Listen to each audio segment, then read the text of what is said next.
opportunity to be here and talk to all of you and see some students in my audience, and also a friend who I'm meeting after 30 years, a school friend who's taking the time to come here. So about my Kona. The Kona that I have written about in the book is Karol Bagh. It's the streets of Karol Bagh where I grew up. I shared a love-hate relationship with Karol Bagh. It's one of the older neighborhoods in Delhi.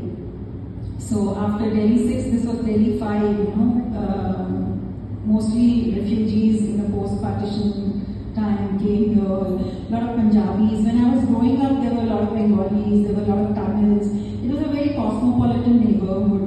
But now, of late, like for the past 20 years, the populations have moved out. Bengalis then moved to Chitranjan Park and they have their own enclaves, and the Tamil people also moved out to Mayur Bihar. And so Karol Bagh turned into this really commercial place, which is very, very heavily commercialized. And more recently, it is also a hub of IAS coaching centers, a lot of PG accommodations. And there used to be these beautiful Art Deco houses which are now turning into builder floors. So really this whole neighborhood started to cram up and became very crowded, not the place where I grew up. What really motivated me to write about this Kona? So as a child, when I used to go to Ajmal Road, which is a commercial street in Karol Bagh, I used to be really scared. I was a very timid person, a backbencher in class, I hardly spoke.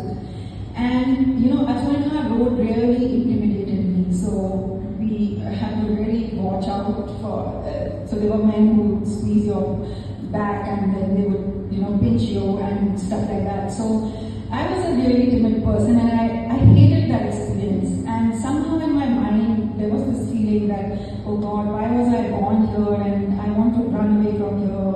And, let me just grow up and I want to live in a smaller town. This is a mad city, so on and so forth.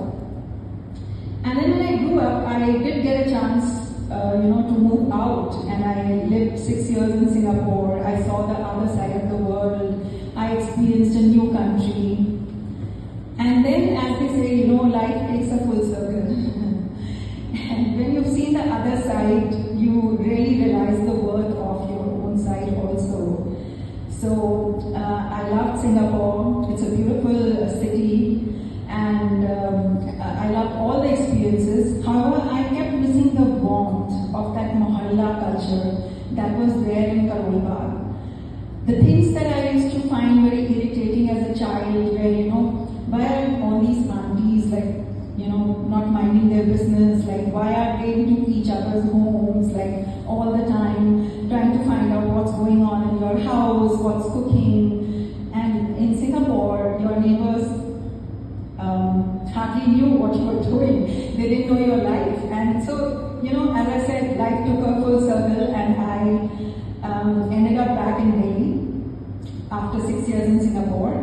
And that's when I decided to embrace my Kona. So the things that had irritated me as a kid, all the chaos, all the crowd, I now started to like, because I had experienced the loneliness of being in a foreign country, being isolated. So when Shruti put out the call for the Kona, I thought that it's about time that I write a tribute to my own neighborhood, which I have both loved and hated for the longest time. And once again, thank you, Shruti. It's been lovely working with you. Looking forward to some more. Dil Mange more.